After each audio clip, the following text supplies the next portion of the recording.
say before we truly get into the video that I tried planning this like 5 times and I just kept stuttering and messing up, so you're gonna have to forgive me if you hear any of like stuttering. I just had to try and freestyle it because it wasn't gonna get done otherwise. Anyway, enjoy the video. This video is going to be problems that I've had and what the community's been struggling with for the last few years, to be honest. So let's just dive right into it. I have made 4 different categories of what to talk about: classes, challenges, gameplay, new players, and these are the main 4 areas that I think we can improve upon to help keep the player base alive and bring new players into the game, because at the moment it's dying slowly and there's just players leaving and we're not getting any new players in. Let's get into our first category. The first thing to talk about has got to be lag. It's the most annoying thing you can ever deal with in games, especially in Trove. If you're lagging so much to the point where you're dying because you don't have death-defying flasks, it just ruins the game. Especially if you're not doing anything that should cause lag, like you're just doing a 1-star dungeon by yourself in the middle of nowhere. Why is the game lagging? It's even worse when you're doing Leviathans or even Gander trains, because you can literally end up not being able to move. Just really ruins the game for everyone, and it happens all the time, to be honest. As well as that, the lost connection screen comes up too much. I mean, whether you're traveling for the Shadow Tower portal with someone else, or you literally just go into your club, you lose connection. Just why? These problems are even worse on Xbox, where the servers are bad, Xbox and PlayStation, because most of the server money goes into PC, and the consoles that are left just fend for themselves. Now personally, I love farming 5-star dungeons. I think it's a really good way to get your crystal gear and just level up your gems. However, some of the layouts aren't very efficient and can be quite annoying, because if you're having to spend more time looking for the bosses than actually fighting them, I think it kind of takes away from the point of the game. I also want to talk about bad rewards, because they are just ridiculous. I mean, clear 25,000 dungeons and get a set of wing and 750 qubits. If you're not on Patreon, you get 1,000 qubits a day just from playing the game. Just how is that a reward? I mean, at least give us some flux. 150k flux doesn't seem like that much, but it's a lot better than 750 qubits and some wings. It's just not enough really for how much you need to grind for it. We also need to talk about the geode caves, because I mean they are literally the most boring thing that has came to this game. You go there, you mine, you're ridiculously slow, and you mine ridiculously slow. It costs so much flux or time to max your gear out, and at the end it doesn't even matter because it doesn't really affect your main trove. You get a bit more light and that's about it. It's not worth it at all, especially for how much time it actually takes to do it. I think if we're going to talk about the upgrade from Crystal 2 to Crystal 3 and Health Regen, I think there's only one way to really sum it up. Know your fucking place, trash!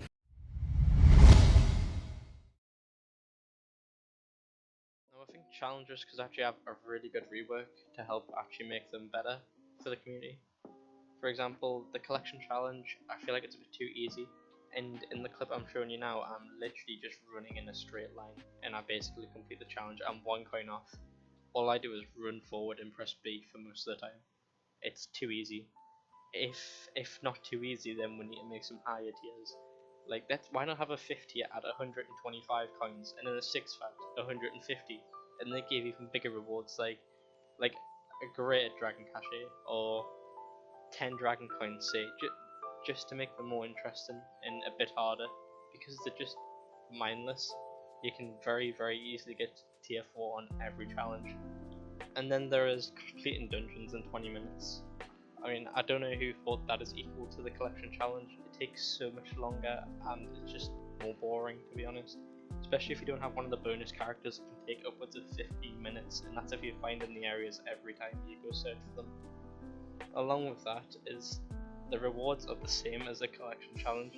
I mean, if you're going to spend 5 times longer, why not give us 5 times the rewards, or just more rewards? It's just unbalanced and annoying really. Along with all that, these are the only two ways to obtain dragon coins, except from spending your qubits or opening the greater dragon caches. I mean, come on, at least make it fun to grind for them, especially if it's going to cost obscene amounts to even get one dragon. I mean, I don't understand why they put dragon coins so high. It ruins the grind really, because it's locked behind a time. And if you want to get all the dragons, you'll have to spend a lot of money, or you have to be on every single hour grinding them, and then it still takes a long time.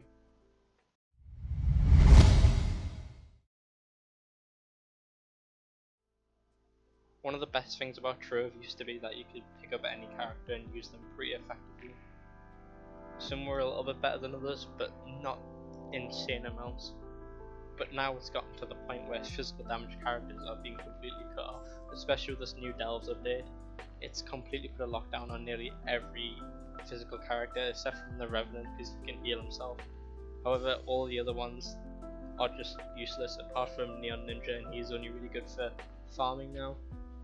If you want to go anywhere in the Delves, you have to have a magic character. I mean, Dracolite, Ice Sage, they have literally become the meta now, and physical characters are just unusable. I've also noticed that there's quite a lot of boring characters that are just unused, and it's a real shame, because there's like 4 or 5 that just aren't played, like Lunar Lancer, Boomerang and Knight, just because of how boring and one-dimensional they are. I mean, it's great the customization we get, but at least make them decently different, because at the moment there's only a few main characters that are actually played, and I think that is a really big shame for a game with so many characters, so much potential.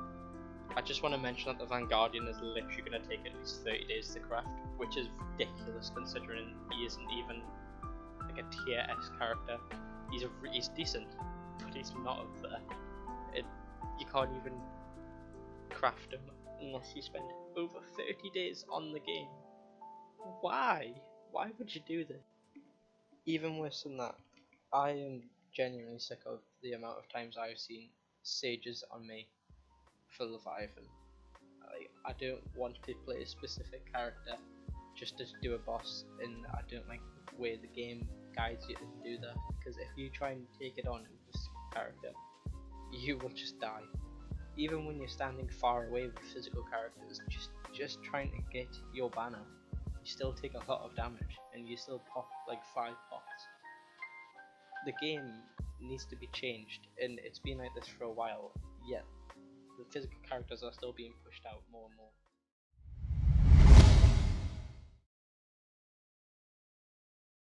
The problem is new players aren't really guided very well. I mean, for starters, when the first class is being picked, you get a choice of Candy Barbarian, Boomeranger, Tomb Raiser, Knight, and Gunslinger. And as of when I'm recording this video, only one of them is reliably going to carry you to endgame, and that's the Gunslinger. Along with that, the expertise quest line really will not help when you get in the endgame, because you just get told to suck at gems, whatever they are, and you're not realistically going to get an endgame build by that. You need high gem percentages, you need the correct gem rolls, you need to get very lucky, and the way the expertise questline shows, you're never going to get to endgame without searching it online or just asking a friend or someone in game. It's not possible.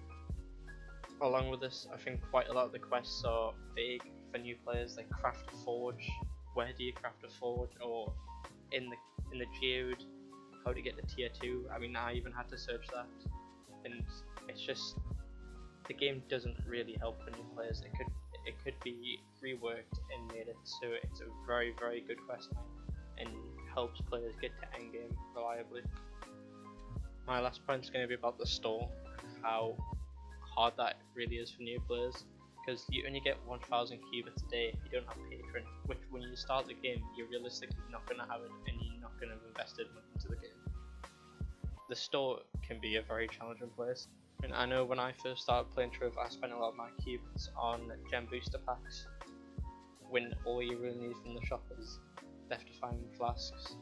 I mean, I think this is a trap that many players have fallen into, and many new players will fall into, and I feel like the shop needs a bit of guidance and just reworked a bit so it's a lot more accessible for new players. these are the main problems I have with Trove, and I'm sure I could come up with more, and I'm sure there's many ways to improve the overall quality of Trove. This is all I'm going to list in today's video, so thanks for watching. Please leave a like, comment and subscribe, and I'll see you in the next video.